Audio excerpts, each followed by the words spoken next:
Alex O'Connor has a very popular video, basically making fun of Jordan Peterson's take on religion, calling it comical, and he uses all sorts of nonsensical arguments to try to prove that Peterson is in fact an atheist.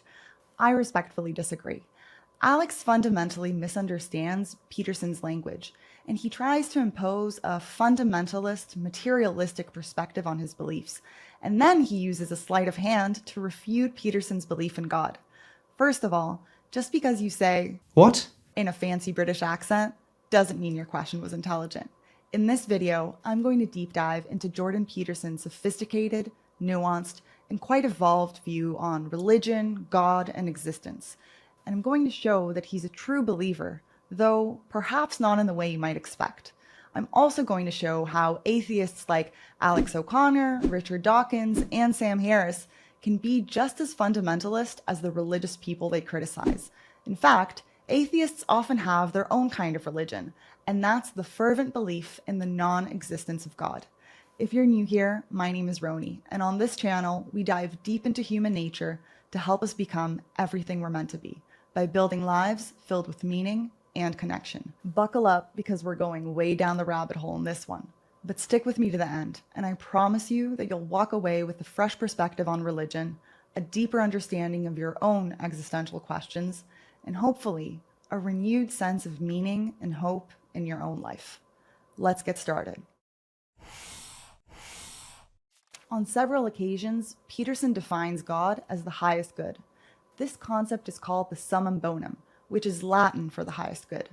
This is an ancient concept that's been discussed by philosophers and theologians for centuries. Alex, however, belittles this idea, as if equating the divine with the highest point of our value hierarchy as a matter of definition somehow cancels out our belief in God. Well, the highest place is the divine place, and we could make that a matter of definition. There it is. Did you catch that? It was so quick that you'd miss it if you blinked. But Jordan Peterson just told us what God is in his view. I think that's a pretty shallow understanding. Now, let's take a look at what the Judeo-Christian tradition has to say about God as the summum bonum. In Confessions, Saint Augustine writes, "What art thou then, my God? Most highest, most good. I perceive therefore, and it was manifested to me, that thou madest all things good. For never soul was, nor shall be, able to conceive anything which may be better than thou, who art the sovereign and the best good." Thomas Aquinas echoed this in Summa Theologica, when he said, "For good is attributed to God, inasmuch as all desired perfections flow from him as from the first cause, and therefore he is called the supreme good." Both St. Augustine and Thomas Aquinas are showing us that God as the creator, as the ultimate cause of all that exists, as being itself, is himself the source of good, and is thus the highest good. These were profoundly devout men, and they also saw God as the highest good, as a matter of definition.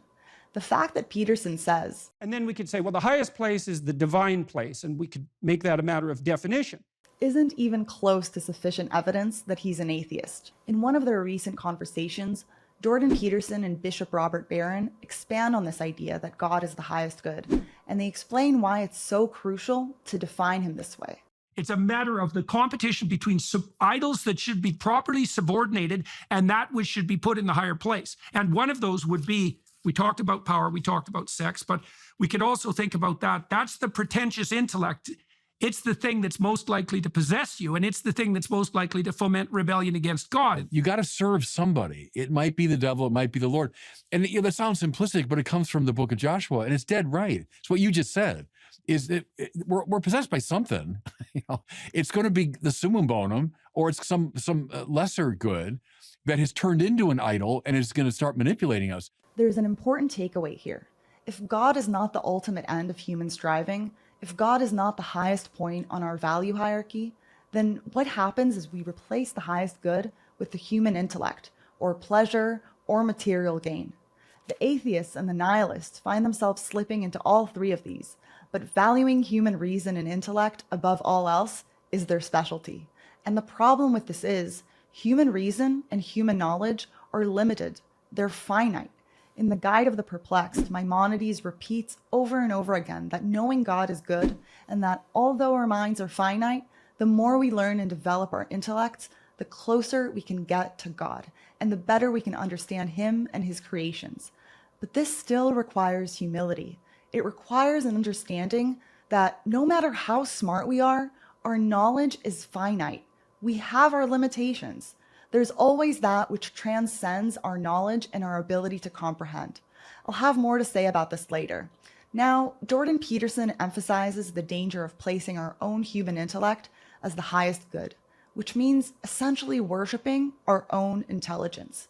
He calls this the Luciferian instinct. When you say Luciferian intellect, what's that? The Luciferian intellect is the intellect that wants to place itself in the highest position. And there's lots of people, smart people tend to be Luciferian because they think that their fundamental value is their intelligence.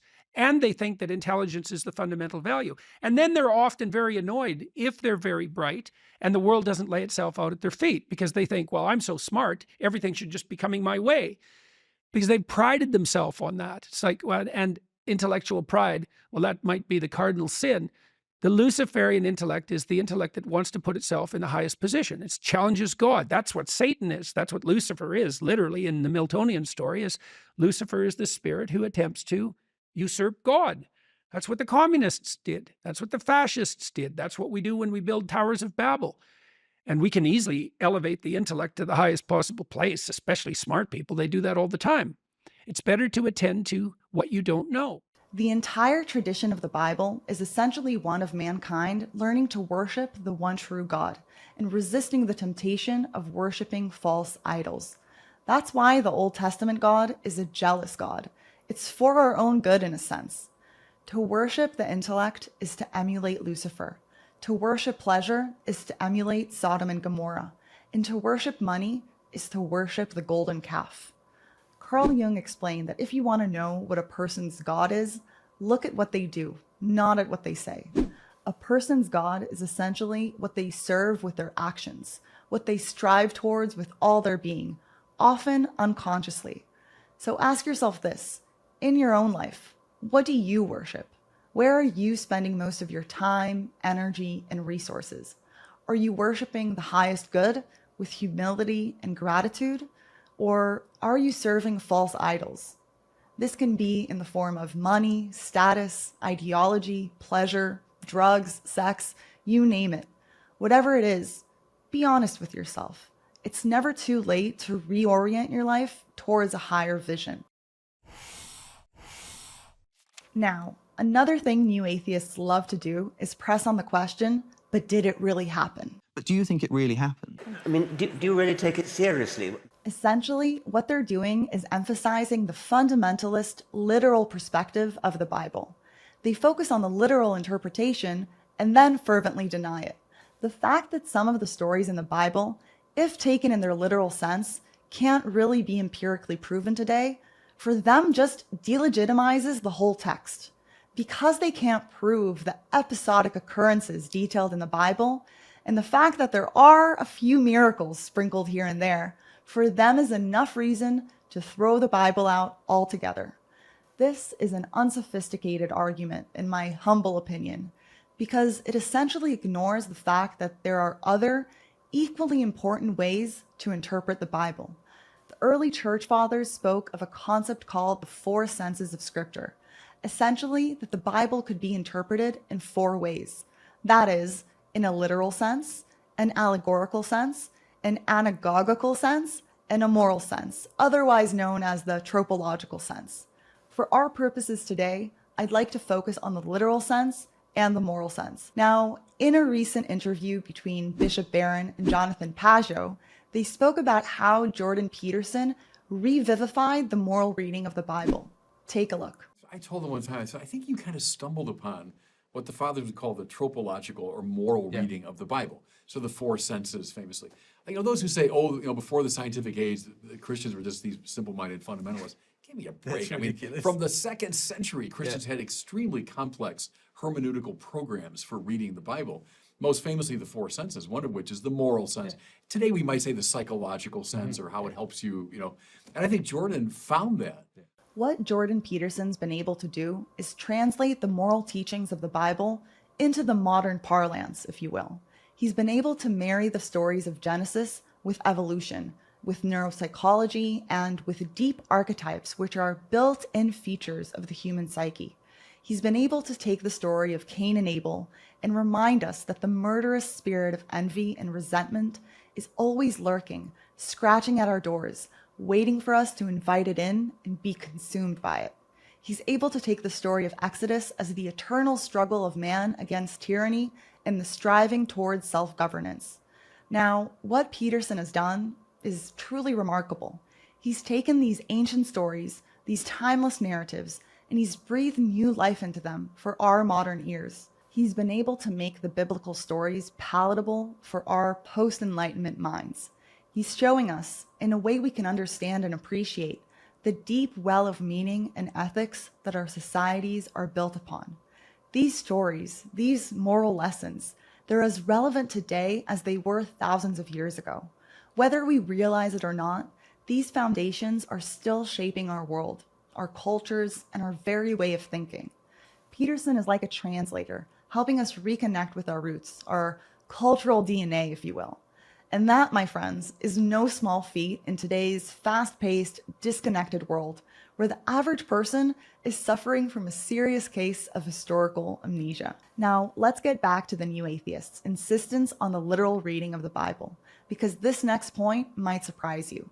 In The God Delusion, Richard Dawkins writes, "There are many unsophisticated Christians out there who think it absolutely is necessarily so, who take the Bible very seriously indeed, as a literal and accurate record of history and hence as evidence supporting their religious beliefs.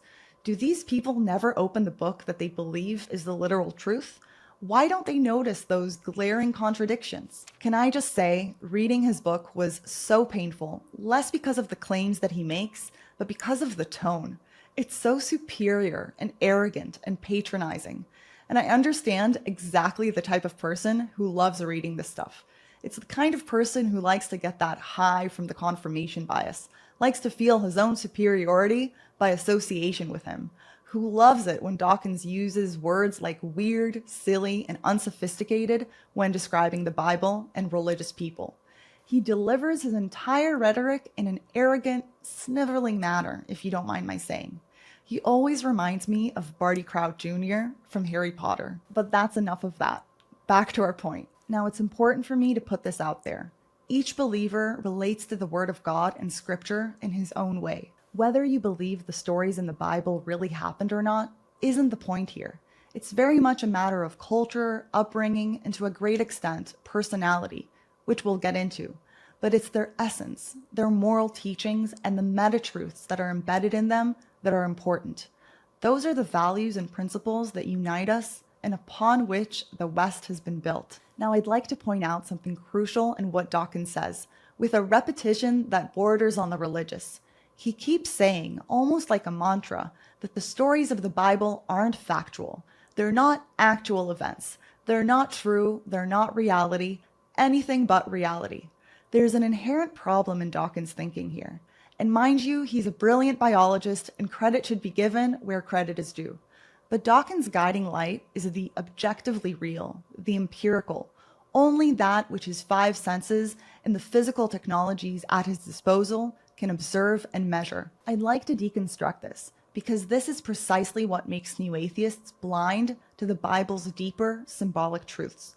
Let's take a step back and understand a basic personality difference, which is all about how people think, concrete versus abstract.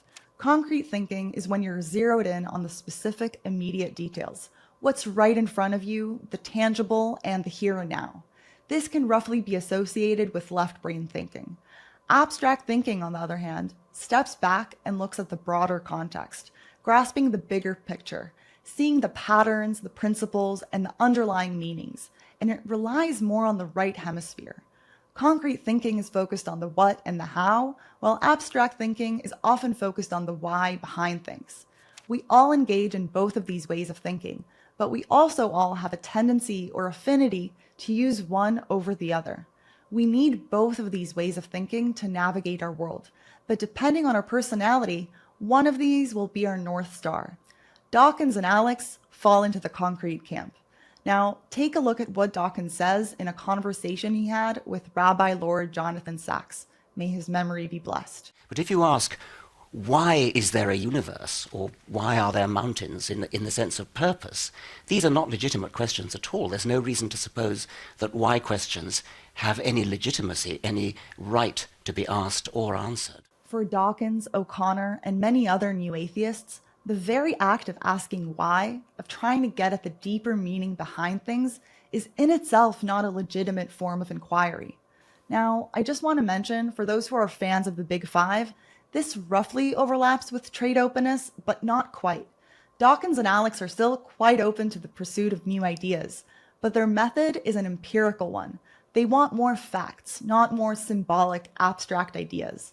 Dawkins even went so far as to say that Peterson is drunk on symbols. You love symbols. I mean, you're Yes. obsessed with symbols. Yes. You're almost drunk on symbols. Now, Carl Jung also talked about this divide. In his book Psychological Types, he called these two types of people sensing and intuitive types. He basically explains that for the sensing type, it's not the potential or what could be, but the actuality and what is that's important. These kinds of people try to grasp and understand the objective world through their sensory perceptions only. And importantly, they're often very distrustful of the abstract, theoretical, or speculative, almost like an aversion. They trust only what they can experience directly with their senses, and they fixate on whether something is factual or real. And the intuitive types, on the other hand, are focused on abstract truths and symbolic meanings. They're constantly scanning for underlying patterns and the hidden meaning behind things. They often use the concrete details of a situation only to figure out the underlying essence. And herein lies the great misunderstanding.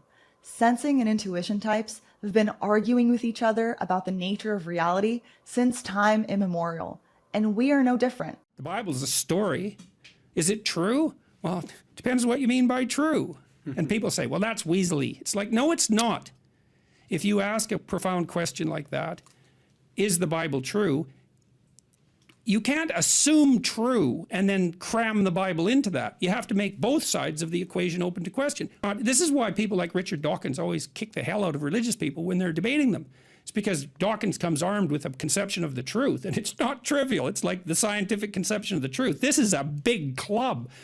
And before he even begins, the whole structure of the debate is predicated on the fundamental acceptance that that definition of true is valid and complete. And so the religious people just lose because they're up against the might of science. It's like, how are they not going to lose that? I had a conversation with him at Oxford. We're going to release that in a couple of weeks. The scientific method, which Dawkins holds up as the ultimate arbiter of truth, is grounded in empiricism, the philosophy that all knowledge comes from sensory experience and observation, rather than innate ideas or pure reasoning. It relies on observation, experimentation, and evidence from the senses to acquire knowledge. And hey, science definitely has its accomplishments, but the problem is that no other form of truth exists for O'Connor and Dawkins. The fact that these meta-truths are patterns that are so real that they keep happening and manifesting in our world, for them is delusional, because it isn't strictly an empirical claim.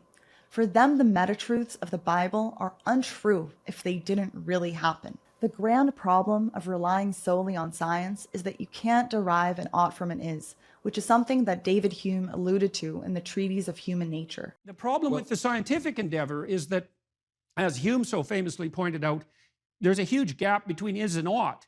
And what I see offered on the religious front is an answer to the question of ought. And then I'll add one more thing to that. So this is how you ought to behave. But not only to behave, but how you ought to perceive, how you ought to make a hierarchy of your attentional resources so that you're looking at the right thing and acting in the right way toward the proper goals all the time. How do you orient yourself to do that? And so that, and I don't think that first of all, the atheist types can't respond to that because there's no way that they can produce an ethic on the fly in some sense. And that was Hume's objection. And it also, thinking about the problem this way, see, it also opens the door to a deeper understanding of the role that fiction and mythology play, because you can think of fiction, including mythology, as a form of abstraction that characterizes patterns of behavior and action. rather than a form of abstraction that describes the world the way science does. And that way fiction becomes a different kind of truth, which is a pragmatic truth rather than a descriptive or propositional truth. And it's oriented towards ethics and the direction of attention. And so I'm increasingly thinking about the heavenly hierarchy as a internal, in some sense, psychological structure through which we see the world. You can't derive values and morals from scientific facts. Since the Enlightenment, atheist scientists and philosophers were convinced that rationality was sufficient for morality, that human reason was all we needed to inform our moral actions. I think anyone looking around at our modern world can plainly see that most people aren't rational, and without any ethical guidelines, people just succumb to hedonistic, short-term self-gratification. Another one of Alex's claims is that Peterson isn't precise in his speech when asked about his belief in God. Let's take a look. For a man who titled the 10th chapter of his 12 Rules for Life, "Be Precise in Your Speech," Jordan Peterson seems ludicrously uninterested in his own advice anytime he's speaking on the topic of religion or belief in God. Now, granted, these aren't exactly the most straightforward areas of study known to man, so I wouldn't expect his views to be without detail and clarification. But in my view, Peterson tends to needlessly overcomplicate any question he has ever asked about God or religion to an extent that borders on the comic. So people say to me, do you believe in God? And I think, okay, there's a couple of mysteries in that question. What do you mean do? What do you mean you? What do you mean believe? And what do you mean God? And you say as the questioner, well, we already know what all those things mean, except belief in God. And I think, no, if we're going to get down to the fundamental brass tacks, we don't really know what any of those things mean. Now, I'd like to argue that Peterson isn't needlessly overcomplicating things. These are the most complex, fundamental questions humanity has ever grappled with. Belief in God and the nature of God, and the nature of the self for that matter, are ideas that we've been discussing for thousands of years, and there's still no real consensus. Well, we have an argument about perhaps whether or not God exists. There's an argument underneath that, which is, well, what exactly do you mean? Who is this God that you're discussing? How is he characterized? And is that characterization reasonable on the theist or the atheist side? That's what we delved into. You know, before you can have an argument about belief, you have to specify what it is that you're actually talking about. Now, one of the things we alluded to, let's say, in the conversation was the fact that the God that's criticized by the atheist types, the materialist reductionist atheist types, is somewhat of a straw man and a parody God, and that's not helpful, because if we want to get to the bottom of things, we have to make sure that we're actually arguing about the right thing, let's say, rather than to reduce it to a kind of foolishness that can be easily dispensed with. Well, that would be fine if you could make that reduction properly, but it's not fine at all if you have to reduce it without knowing what you're talking about. And that actually happens to be the case for much of the argumentation that's put forth by the atheists, is the God they're dispensing with is not the God that's portrayed in the relevant work. So when Peterson doesn't automatically answer the question, do you believe in God? What he's doing is refusing to have the questioner's own definition of belief, of God, and the self foisted onto him. So people often ask me, do you believe in God? Which I don't like that question. First of all, it's an attempt to box me in a sense. And the reason that it's an attempt to box me in is because the question is asked so that I can be firmly placed on one side of a binary argument. And the reason I don't like to answer it is because A, I don't like to be boxed in, and B, because I don't know what the person means by believe or God. And they think they know. And the probability that they construe belief and construe God the same way I do is virtually zero. So it's a question that doesn't work for me on multiple levels of analysis. Let's start with the self, because defining the self is no simple matter. What do you mean you? Some atheists, like Sam Harris, argue that the self is an illusion, and that our thoughts, beliefs, and actions are simply determined by our biology. What I am saying, however, is that the self is an illusion, the sense of being an ego, an I, a thinker of thoughts in addition to the thoughts, an experiencer in addition to the experience. That the sense that we all have of riding around inside our heads as a kind of a passenger in the vehicle of the body. That's where most people start when they think about any of these questions. Most people don't feel identical to their bodies. They feel like they have bodies. They feel like they're inside the body, and most people feel like they're inside their heads. Now that sense of being a subject, a locus of consciousness inside the head, is an illusion. That is, it makes no neuroanatomical sense. There's no place in the brain for your ego to be hiding. We know that everything you experience, your conscious emotions and thoughts and moods and the impulses that initiate behavior, all of these things are delivered by myriad different processes in the brain that are spread out over the whole of the brain, that they can be independently erupted. We have a changing system. We are a process.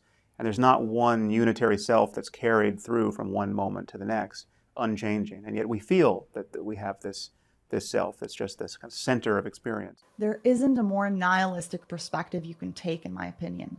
The example of looking into the brain and not finding a self within the system is such a reductionist perspective that I can't even.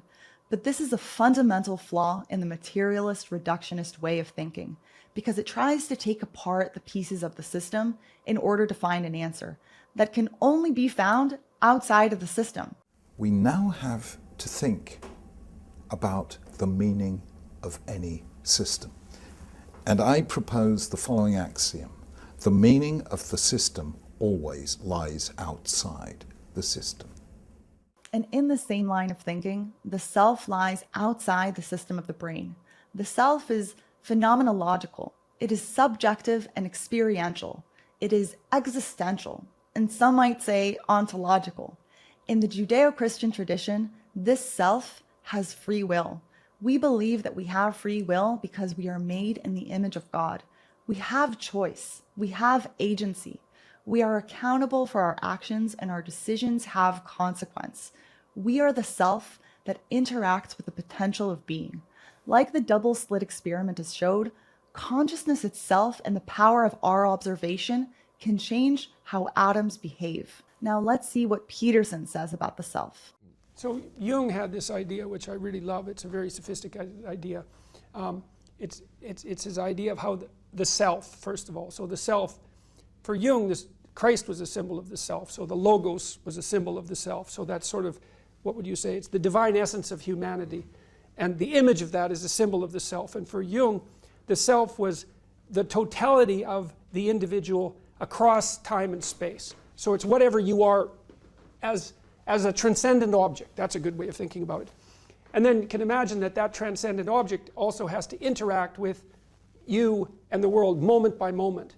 And his belief was that those times when that space of meaning opened up, so there was that convergence between the fact and the gripping of the fact, was the manifestation of the self, which is this transcendent object, in the specific moment of time and space, and therefore a call forward to move towards revealing that totality as much as it can be revealed. And so it would be partly, and that would be partly revealed by then following a meaningful pathway. Peterson isn't needlessly complicating the matter. When we talk about the self doing anything, let alone believing in something, we need to first agree on what the self means. In this conceptualization of the self, with a capital S, we are not just ourselves right now. We are the totality of all past and future selves. We are who we are right now, and everything that we've been, and everything that we still must become. We are not only the conscious ego, but the combination of the conscious and unconscious parts of our psyche. We are also that part of ourselves that is below our immediate awareness, which, whether we like it or not, also guides our actions and beliefs. Because, as Peterson likes to say, you are not the master of your own house. This doesn't mean that free will is an illusion. It means that we are conscious, free beings thrown into the world in the Heideggerian sense, into a place and body that we didn't choose, into a world with existential givens that are beyond our control. We don't have control over what grips us, what presents itself as inherently meaningful to us. But the fact that we have limitations and the fact that we aren't omnipotent doesn't mean we aren't free. And inherent in Peterson's formulation of the self is that we have a responsibility to become everything we're meant to be and to interact with this world so we leave it better than we found it. Some people have a much narrower view of the self, essentially equating their self with the satisfaction of their own immediate whims and current moods. If you just do what you want right now all the time, one of the problems with that is you're going to get yourself in trouble. And everyone knows that. This is why 2-year-olds can't really live on their own, because they're whim predicated with no thought whatsoever for the iterating consequences of that into the future. Because people are self-conscious and can see the future, we have to bind our actions in the present in relationship to our future selves. You have to act now so you don't hurt you tomorrow and you next week and you next month and you in a year and 5 years and 10 years. And that's actually a community of potential selves that extends across time. You sacrifice the whims of the moment, so that's delayed gratification and maybe a definition of maturity. You sacrifice that because it's a better medium to long-term contract or covenant with yourself, but at the same time, that applies to everyone else, because there's no difference between me serving who I'm going to be when I'm 75 and me serving other people. That ethos unites. Some, especially in recent years, conflate their self with their sexual identity. There's a battle right now going on in our culture about self-definition. I am whatever I say I am. Oh, I say you're gripped so firmly by your sexuality that your sexuality now proclaims that it's you, and you believe that. Now, everyone with an ounce of sense, an iota of sense, and this is actually what defines sense, knows perfectly well, if they only do exactly what they want to do in accordance with the whim of the moment, which then becomes their God, right? Because if you're motivated by the whim of the moment and you place that above all else, that is now your God. Well, if sexual motivation is your God, you will end up in something indistinguishable from hell, because you will misuse other people. You will make them objects of your own narrow and immediate desire, and you'll have no relationships. You'll exploit everyone, including yourself. And that's no way to live. So when Peterson says, and I think, okay, there's a couple of mysteries in that question. What do you mean do? What do you mean you? What do you mean believe? And what do you mean God? he really means it. It's a valid question. Now let's talk about belief. What does it mean to believe in something? What do you mean believe? Some philosophers make a distinction between faith and belief, but for our purposes today, I'm going to use them interchangeably. The attitude of faith is not an easy one to define. First off, there is such a thing as blind faith or blind belief. These are the people that believe something with such fervor that really they equate belief with knowing. Their belief is absolute. Any evidence to the contrary will be dismissed instead of explored and integrated. And atheists, just like the creationists they criticize, live in a dogmatic, blind belief that no God exists when really no one knows. True faith, however, necessitates doubt. Kierkegaard, one of my favorite philosophers, basically made the claim that the precondition for faith is doubt, that they are interrelated. In his book Fear and Trembling, he writes, "Doubt is conquered by faith, just as it is faith which has brought doubt into the world." So when Peterson is asked about belief, he's not dodging the question. He's rejecting the idea of blind belief. For Peterson, faith is an orientation towards life, a way of being, and a commitment to bearing your cross. Faith that is being insisted upon in the Old Testament is something like, and I'm speaking psychologically here again, that it's useful to posit a high good and to aim at it. If you really think that through and you come up with an integrated ideal and you put it above you as something to reach for, then you're more committed to the world in a positive way, and you're less tormented by anxiety and uncertainty. And that makes sense, right? Because here you are alive and everything. And so unless you were if you're not capable of manifesting some positive relationship with the fact of your being, then how could that be anything other than hellish? Because it would just be anxiety provoking and terrible because you're vulnerable and there'd be nothing useful or worthwhile to do. Well, that's just not, I just can't see that as a winning strategy for anyone. That there's existential evidence as well that has to be taken into account. And of course, psychologists have talked about this a lot. Carl Rogers, for example, and Jung, for that matter, Freud, for that matter, most of the great psychologists have pointed out that, you can derive reasonable information that's solid from your own experience, especially if you also talk to other people, and you can kind of see in your own life when you're on a productive path that sort of ennobles and enlightens you, or a destructive path. And I think it's kind of useful to think that maybe the dichotomy between those two paths might be real, and because that also allows you to give credence to your intuitions about that sort of thing. But I don't think it's unreasonable to posit that since you're alive, adopting the highest possible regard for the fact that you're alive and that you're surrounded by other creatures that are alive, I just can't see how that can possibly be construed as a losing strategy. And so that's the first thing. So that's something like faith, right? It's faith. It's not only faith in your being, but it's faith in being as such. And the faith would be something like, if you could orient your being properly, then maybe that would orient you with being as such. And you never know. Like, I mean, it might be true. There's no reason to assume that it wouldn't be true. I mean, even if you just take a strict biological perspective on this and think about us as the product of 3.5 billion years of evolution, I mean, we have struggled over all those billions of years to be alive and to match ourselves with reality. And so, because one of the things I've often wondered is, you know, life is definitely difficult. There's no doubt about that. And it's unfair, and there's inequality and all of those things. And people are subject to all sorts of terrible things. But I also wonder, if you weren't actively striving to make things worse, just how much better could they be? You know, because people are they're like houses that are divided amongst themselves. They're pointing in 6 different directions at the same time. They're working at cross purposes to themselves because of bitterness and resentment and unprocessed memories and childhood hatreds and unexamined assumptions, all sorts of things. And you just got to wonder if you could push that aside and orient yourself properly. And then the other thing that, of course, is stressed very heavily in the Old Testament, and of course that goes through the entire biblical corpus, is that it's not only enough to establish a positive relationship with being, which I think is the essential, it's a good description of faith. You have to make that decision, right? Because being is very ambivalent. And you can make the case that maybe it's something that should have never happened. But that doesn't seem to be productive to me. And faith seems to be, I'm going to act as if being is ultimately justifiable, and that if I partake in it properly, I will improve it rather than making it worse. So I think that's the statement of faith. Peterson's faith is a deep belief that being with a capital B is good, that existence itself is good, and God, whether he be the creator of the world or the universe itself, is good.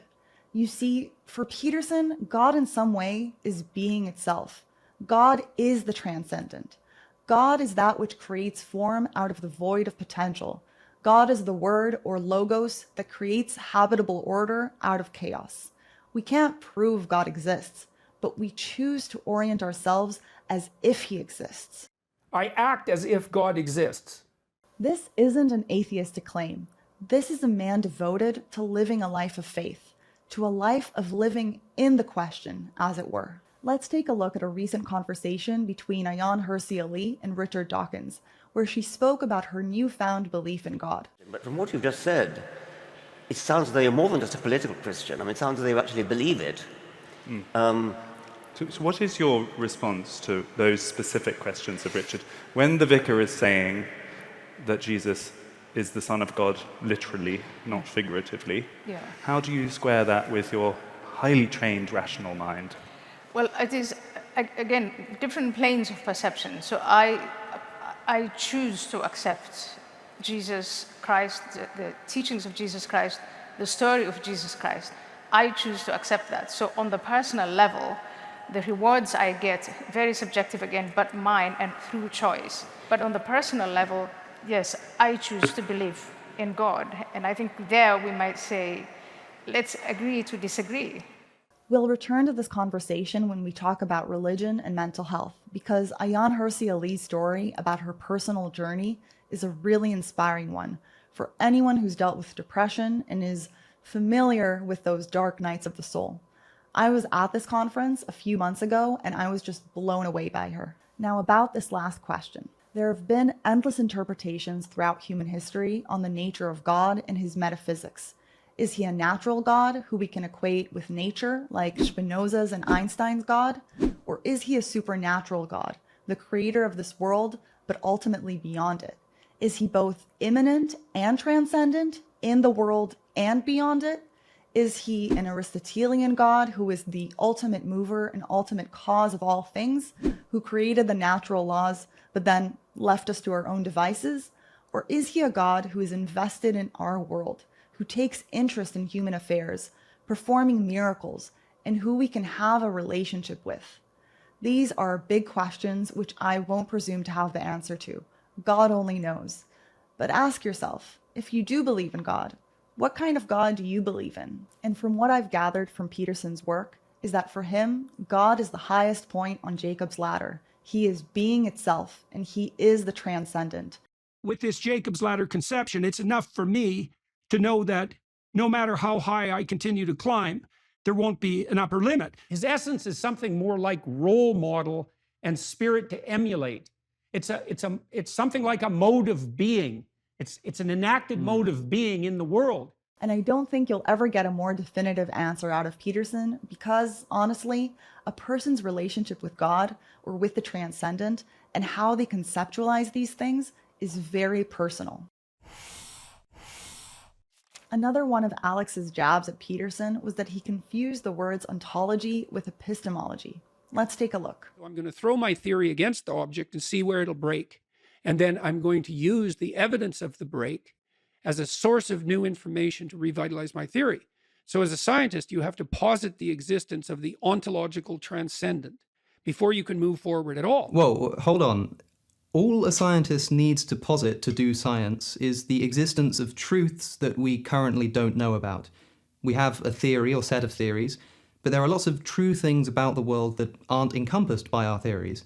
So we have to take our theory and test it against this unknown world to learn new things. But Peterson opts to describe this unknown world as the ontological transcendent. So as a scientist, you have to posit the existence of the ontological transcendent. But that's not justified at all. I think Peterson is confusing epistemology with ontology. Epistemology is about our knowledge of things, whereas ontology is about the way they actually are. So does Peterson view the transcendent as ontological or epistemological? Well, I'd like to go a bit deeper than Alex's intro to philosophy explanation. First, let's define our terms. Epistemology is the branch of philosophy that studies knowledge. What is knowledge? How is knowledge acquired? What do we know? And how do we know what we know? Epistemological transcendence refers to the limitations of human comprehension. These are the aspects of reality that are beyond empirical observation. The epistemological transcendent is that which our limited human reason can't grasp, the parts of reality that we can't experience.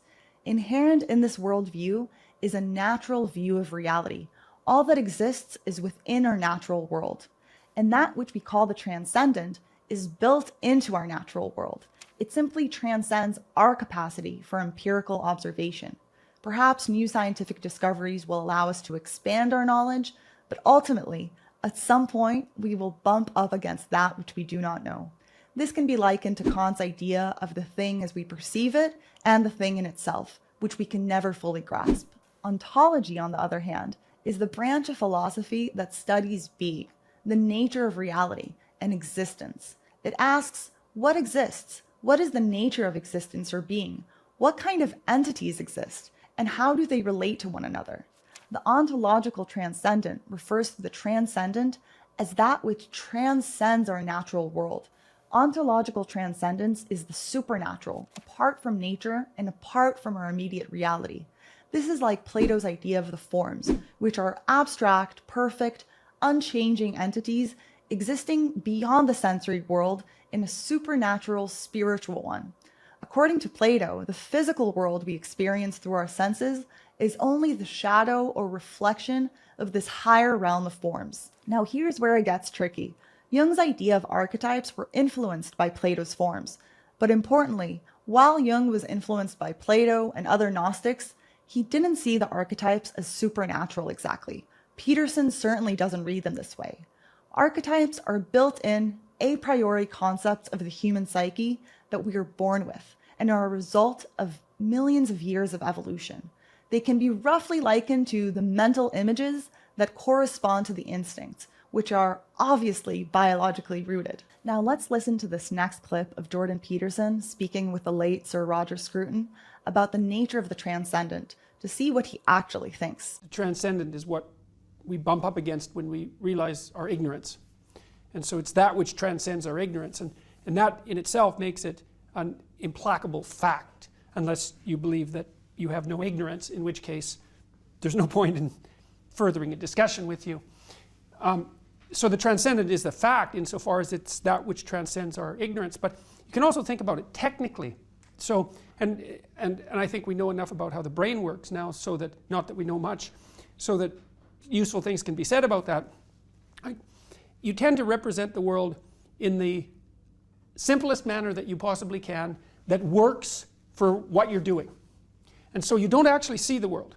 You see sufficiently useful, low resolution representations of the world. And if they work, then that's fine. There's no need to adjust them, and they're relatively easy to remember and to manipulate. But now and then you have a misapprehension about someone, let's say, and you have a conversation with them, and the conversation goes sideways. And what that means is that the thing that you thought you were conversing with is not the thing that you're conversing with, and that manifests itself in error, right? So error is the place where the transcendent reveals itself. And what is actually revealing itself is the reality that's outside and underneath your perceptions. And so what you see in the world, in some sense, is a set of animated cartoons. And a lot of that is actually a consequence of you seeing nothing but your memory, because your brain is organized so that instead of going through all of the difficulty of having to look at the thing in itself, you look at what you assume to be there. And if you can get away with that, so much the better. But the thing in itself is always much richer than your apprehension of it, which is partly why you make mistakes, but also partly why you can continue to garner wisdom in the world. There's always more there than meets the eye. And God only knows how much more there's there than meets the eye. And you can show this even in the religious sense to some degree, because you could say that there's an element to the transcendent that instills people with a sense of religious significance. You can do that by immediately, scientifically, by feeding people chemicals, for example, that disrupt the inhibition of perception by memory. And then that puts them in a place where the transcendent tends to reveal itself, sometimes in overwhelming force. So it's not some fiction that this exists. What's transcendent is more real than the reality that you perceive. So, when Peterson talks about the transcendent, he's operating with a kind of epistemological humility. He's saying there's always more to reality than we can grasp. If I were to presume to fully know what Jordan Peterson's conceptualization of the transcendent is, I would say this: the transcendent is not merely epistemological for him. The transcendent is more real than reality. It's a deeper layer of reality. The transcendent is that which we don't know and can't ever know. It's beyond our grasp. It's the ineffable. The transcendent is what you could be and calls you forth from the great void of potential, beckoning you to strive upward. And it's not merely a matter of epistemology. It's also a matter of being in existence. In Maps of Meaning, Peterson emphasizes that the transcendent is what we strive to reach, to comprehend, to embody in our actions, and yet it always remains beyond our full understanding and empirical grasp. He says that it's both within the world in the sense that it influences and shapes our experience, and beyond it as something that we can never fully know. So while you'll hear Peterson describe the transcendent as epistemological most of the time, he still leaves room for the possibility of the ontological transcendent. In other words, he leaves room for the transcendent to be both natural and supernatural, both within the world and beyond it. And knowing that he doesn't like to be boxed in, and that at the end of the day, he is an academic intellectual who values reason and science and tries to always ground his ideas in facts, then obviously he's not one to throw the word supernatural around willy-nilly. But if you scratch the surface, I do believe that he also allows for an ontological, supernatural, meta-real transcendent. Now, Jordan Peterson makes a claim that to some may seem radical or counterintuitive, which is that the pursuit of science and truth requires an underlying religious belief. Let's deconstruct this, because on the surface, science and religion seem like opposing forces, but they share a fundamental connection. At its core, to pursue anything, whether it's scientific inquiry, art, or even a simple action like picking up a cup, requires a value structure. As far as I can tell, you can tell me what you think about this technically, is that every perception and every action requires a unifying ideal. So, for example, if I want to lift a glass of water to my mouth, I'm unifying a tremendous number of unbelievably complex operations in order to do that. Now, it seems simple in some ways to my consciousness because I'm operating slightly above what I have automatized neurologically. And so I don't really have any conscious idea of the complexity of the molecules and the atoms and the cells and the muscles even that I'm using to move. But I'm unifying all those with regards to a value-oriented purpose, and that would be to quench my thirst, and then that would be nested in a higher order structure of values because I'm quenching my thirst, I presume, because I believe it's better not to be thirsty, not to be in pain. I believe it's better to be alive than to be dead, etc. And like, so even that unifying, that micro unity of a given action unifies all sorts of things that are subordinate to it, but it also partakes in a higher unity. The word value here is slightly misleading. When we talk about values, most people think of abstract, overarching beliefs about what's good and worth striving for. But I'd like to explain a missing piece of this argument that Peterson doesn't always get across, and it gets kind of lost in translation. Value, in the plainest, most concrete sense, is that which is good for the organism. The most basic organism, let's take a single-cell bacterium, will move towards that which nourishes it and helps it survive, and will move away from that which threatens its survival or is toxic to its system. That is the most basic manifestation of value. When Peterson says that in order to perceive the cup and grasp the cup, we need an underlying value structure, he's packing a ton of concepts and ideas into one phrase that might sound a little silly to most. But the idea is this. We perceive the world of objects based on their functions. We perceive a chair as that which we sit on. We perceive a glass as that which contains liquid and which we drink from. We perceive a tree as that which provides shade and can be used for wood to build a house or light a fire. And the reason we perceive the world of objects as functions is precisely because our senses of perception have evolved in a manner that is most adapted for our survival, and that relates to the motor actions that are associated with those objects. It might make more sense if, when talking about these more basic values of survival, quenching our thirst, satiating our hunger, and so on, we use the word needs and not values. The hierarchy of values is, in its most concrete, practical sense, a hierarchy of needs. And as we get to the more abstract and general principles by which we live our life, then we can conceptualize them as a hierarchy of values. And if we value a life in which we pursue meaning through the bearing of responsibility, we will need to organize and balance all of our needs, instincts, and other values in order to fulfill our higher order value. We might have an appetite for sex, but we value monogamy and loyalty, so we subordinate the drive for novel sex with strangers to the higher order value of a committed, fulfilling partnership with one person. We might be really thirsty and have a need to quench our thirst, but we pour water for others first because we value hospitality and generosity. This is what Peterson means by the fact that the only way we can act in the world is through a hierarchy of values. We are constantly, without conscious awareness, balancing these higher order values with our basic needs and impulses. And that balancing act is what ultimately governs our actions and informs our goals. Now back to his comment about science requiring a religious value claim. Implicit in the pursuit of science and the furthering of human knowledge is the underlying belief or value that knowledge is good. The pursuit of truth is good. Knowing more than you knew yesterday is good. Expanding our understanding of the universe we live in is good. No one devotes their life to anything without implicitly believing that the endeavor is good. Believing that the pursuit of truth matters is a value claim, and it's a fundamentally religious one.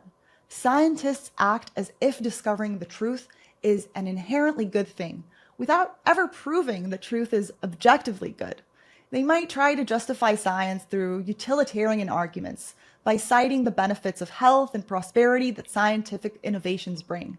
But this argument ultimately falls flat when considering the darker outcomes of scientific progress, such as the atomic bomb, pesticides linked to disease and infertility, and social media platforms associated with mental health issues, and so on and so on. No one dedicates their life to science without believing that learning more about the universe is valuable, period.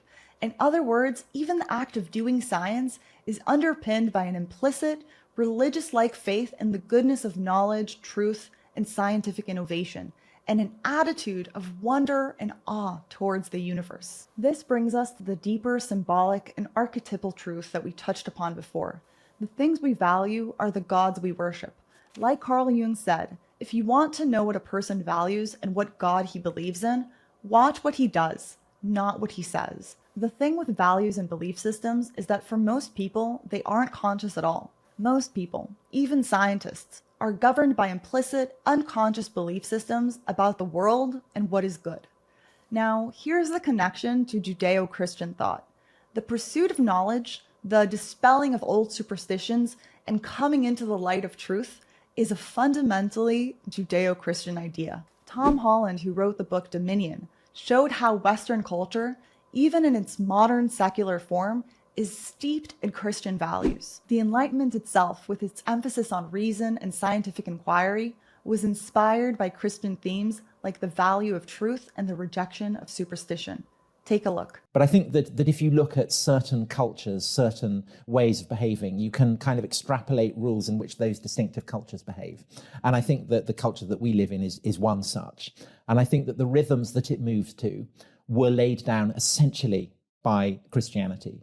And at the heart of Christianity is the idea, well, it's the idea of baptism, really. It's the idea of cleansing yourself. And that obviously operates on the individual level. So the individual washes away sin and is welcomed into the order of light. But what happened in the Western half of what had been the Roman Empire, so Latin Christendom as it's called, is that this becomes politicized. And in the 11th century, the idea that the whole of society can be cleansed, can be washed, can be awakened to a new understanding, kind of becomes institutionalized. The Protestant Reformation, although it casts itself as a reaction against the medieval papacy, in fact is just another iteration of this desire to cleanse and purify society. And the same thing happens in the 18th century with the Enlightenment. Protestants had turned against the Catholic Church. In the Enlightenment, you get philosophes and French revolutionaries who turn against Christianity. And I think that these cycles of people feeling that society needs to be cleansed, it needs to be washed, it needs to be baptized anew, has continued and continued and continued. And it's so much a part of the West's cultural DNA that actually you don't need doctrinal Christianity to fuel it. And I think that what's happening at the moment, therefore, is just another iteration of these fundamentally very Christian kind of impulses. For the scientists and philosophers of the Middle Ages, Renaissance, and the Enlightenment period, science did not negate religion. It didn't negate the existence of God. If anything, the pursuit of truth through science was a way to get closer to the knowledge of God, to perfect our understanding of Him, and to dispel old dogmas that were blinding us from really knowing Him and His creations. The great partnership between science and religion was about dispelling the dogmas that kept us from truly knowing God's creation, whether through the study of the natural world or through Scripture. Rabbi Jonathan Sacks often said that science takes things apart to see how they work, and religion puts things together to see what they mean. And together, they help us understand both the how and the why, which leads us to a better understanding of God's creation. This idea wasn't just held by religious thinkers. Galileo, a father of modern science, famously said, "I do not feel obliged to believe that the same God who has endowed us with sense, reason, and intellect has intended us to forgo their use." And Albert Einstein, in his book The World as I See It, describes it like this: "The most beautiful and profound experience is the sensation of the mysterious.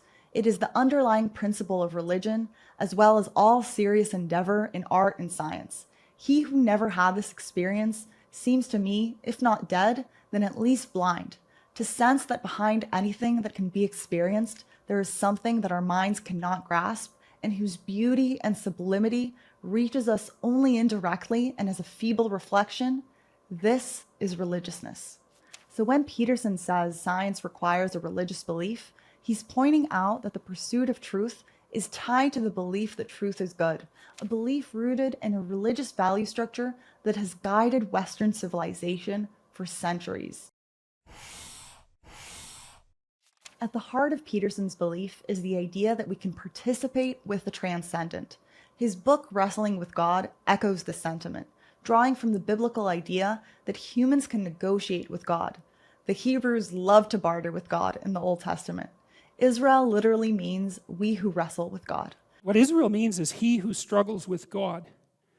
And that's such an interesting idea because it's, again, a psychological idea. And that's why I said earlier that it isn't obvious in the Old Testament what it means to believe in God, because what Jacob does is struggle with God. And I think that that's a really good characterization of an ethical life. This reflects a deep notion in the Bible that our actions matter, that we can influence the course of history, and that we can engage with the transcendent. But for that to be true, we must first believe in free will. The idea that all are made in the image of God implies that we all have an inherent value, an inherent divinity within us. But it also means that we have the freedom to choose. Peterson often refers to God as logos, the word that brought order into being. That out of nothing, he was able to create something. This means that, like God, we can create something out of nothing through our words and actions to make manifest something that did not exist before we thought of it. We are able to participate with fate, with the transcendent, and with God. We are able to create habitable order out of the void of potential. The idea of determinism and the denial of free will strips us of our agency, and no wonder that people who adopt these beliefs often slip into depression, or they slip into a chase of hedonic pleasures, because if nothing matters, then all there really is pain and pleasure. And then their philosophy becomes a narcissistic pursuit of maximizing pleasure and minimizing pain. In contrast, the belief in free will and the ability to participate with the transcendent gives life meaning, which is what really sustains us through life. I want to shift now to the practical function of religion in our lives, something Peterson has emphasized repeatedly. Belief in the goodness of being can sustain you through tragedy and in the face of malevolence. To believe that existence itself is good, that life is worth living despite suffering, is at the core of Peterson's religion. To believe that to exist is better than to not exist, that it's better to be rather than not to be, that the existence of the world itself is better than if it did not exist, that is fundamentally Jordan Peterson's religion. Maimonides echoes this idea. All his acts, may he be exalted, are an absolute good, for he only produces being, and all being is a good. And those that believe that existence is inherently evil, that it would be better if nothing existed, are literally satanic. And Mephistopheles in Faust, that's a character I've done a fair bit of study about because, well, there's a motif that's repeated both in Faust 1 and Faust 2. So Mephistopheles in Faust is a variant of the heavenly adversary, right? So he opposes being itself. And his ethos, which Goethe has him state twice, is that the suffering that's a necessary consequence of existence in its finite and limited manifestation, so our mortal frames, let's say, that suffering is so unbearable and so unconscionable that it would be better if existence itself did not exist. Yeah, that's so. So what Satan does in Goethe's conceptualization is make the case that life is so unfair in its fundament. He's like the antinatalists, the modern antinatalists, that anyone ethical would act in order to bring being itself to a cessation. Yes. Right now, the problem with that seems to be, as far as I can tell, and this is the problem with antinatalism, one of many problems, is that the reason that Mephistopheles is anti-being, hypothetically, is because of the suffering. But the problem is if you turn that into a political doctrine, all you do is multiply the suffering. Yes. Right, because you become anti-life. And so you might say, well, I'm working for the cessation of suffering because I'm working for the extinction of consciousness. But if the price you pay for that is the endless multiplication of suffering, then Marxism. That's the horror. Well, that's partly why I found your book so horrifying, is that because all that's in principle lurking beneath the surface. Okay, so what do you make of this conceptually? Now, Marx proclaimed himself an atheist. Okay, so the first question you might ask is, well, what the hell does an atheist have to do with Satan? Right. Well, so what do you think about that? And by the way, he had a favorite line from Mephistopheles, which was, in fact, they said this was Marx's favorite quote: "Everything that exists yes, deserves that's the to line. perish." Exactly. That's exactly the line. Everything that exists deserves to perish. And that's repeated. It's in Faust too. To all you bloody Marxists out there, here's another clip of Peterson talking about the Columbine killers. You know, I read about the Columbine massacre and the kids who undertook it. That'll make your hair stand on end if you want to read something that will really disturb you. Reading Eric Harris's writings will really disturb you. No matter how much you know about human beings, reading Eric Harris's writings will disturb you. And Harris is Cain, you know. He says it straightforwardly. He hates human beings.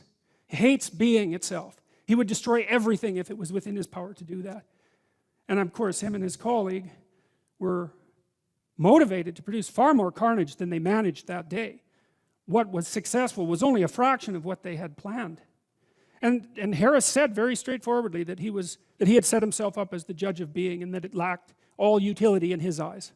Human beings, certainly, should all be removed from the face of existence because of their pathology and the fundamental horrors of being itself.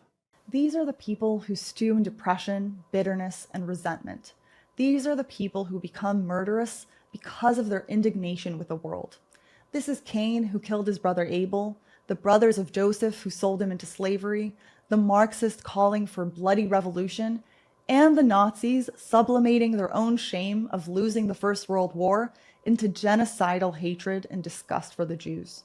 And we can't forget the climate change anti-natalists who believe that it would be better if we had less people in the world. Losing your faith in the goodness of existence leads you and everyone around you to the fast track to hell on earth. That's actually a question that I've contended with in my writing.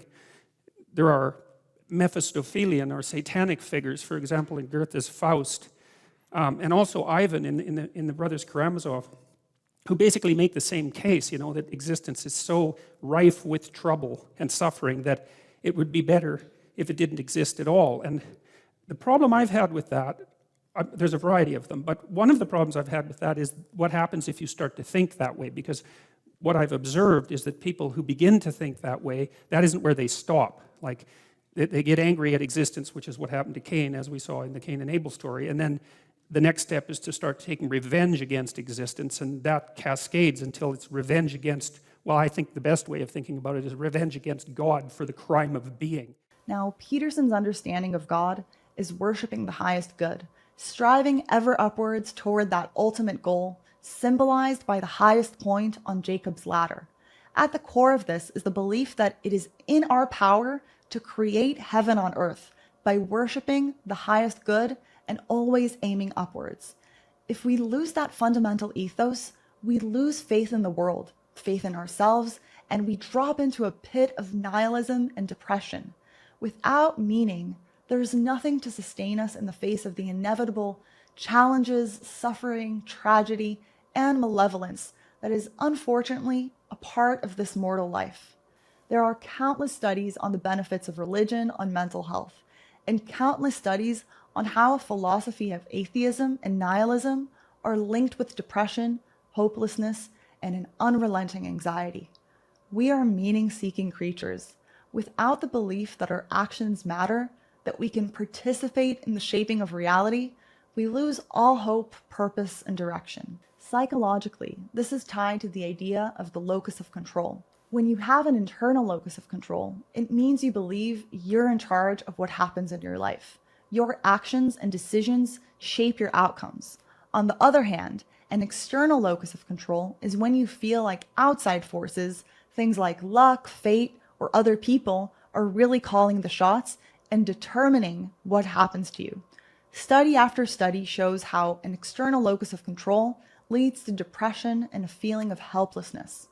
Many therapies actually focus on helping people transition from an external locus of control to an internal one, in regaining the feeling that they have power over their own lives, that they can improve their life, and that their actions do have consequence. Irvin Yalom, in his book Existential Psychotherapy, puts it like this. Central to existential therapy is the concept of responsibility. The patient must come to understand that they are responsible for their life and the choices they make. Once the individual accepts responsibility, they realize that they have the freedom to act and that their actions shape their destiny. This shift from passivity to active engagement with life is critical for therapeutic change. Religion plays a key role here, offering a belief system that emphasizes human agency, responsibility, and the power to influence one's destiny. Religion infuses our life with meaning. Simply put, if you don't have a clear value hierarchy, if you don't know what you're aiming at, if you don't know what your short-term goals or your long-term goals are, then you lose all source of positive emotion. If you're aiming towards something valuable, that gives you positive emotion and hope. And so all the motivation that goes along with that fills you with enthusiasm. Second, if you don't have a uniting ethic that governs your own perceptions and actions, then you're confused and in disarray. And the cost of that is anxiety and hopelessness and pain and frustration and disappointment and grief. All of the negative emotions. We literally derive our positive emotion, mediated by the dopamine system in our brain, by moving towards a valued goal. We can have clear short-term goals, but ultimately, what really fulfills us is living in accordance with our higher values and moving towards the person we want to become and the future we envision for ourselves and our family. For many, religion is the vehicle that allows them to heal their depression and finally step out from that pit of meaninglessness. Take, for example, the recent conversation between Richard Dawkins and Ayaan Hirsi Ali we saw earlier. In this clip, Ayaan talks about her deep depression and how finding Christianity ultimately lifted her out of it. I had a personal crisis. I lived for about a decade with intense depression and anxiety, self-loathing. I hit rock bottom. I went to a place where I actually didn't want to live anymore, but wasn't brave enough to take my own life. And so I was self-medicating. I had, over a long period of time, seen psychiatrists, other doctors. I was trying to understand my condition and trying to treat it with the help of pure evidence-based science. And in January, February of last year, I saw one therapist who said, perhaps it's something else that you have, and she described it as spiritual bankruptcy. And that resonated with me, and having reached a place where I had absolutely nothing to lose, I prayed, and I prayed it desperately. And for me, that was a turning point. And what happened after that is a miracle in its own right. I feel connected to something higher and greater than myself. I feel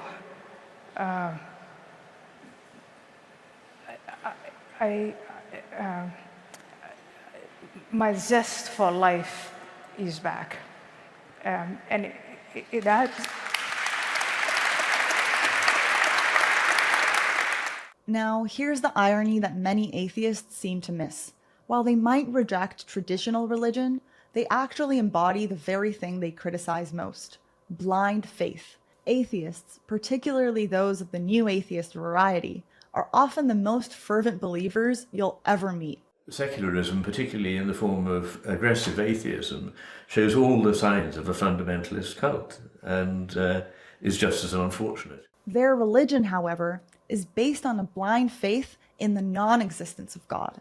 Yes, blind faith, the very thing they mock believers for. This belief isn't rooted in empirical evidence, but rather on prideful certainty, because let's be clear, there is no proof to definitely prove that God doesn't exist.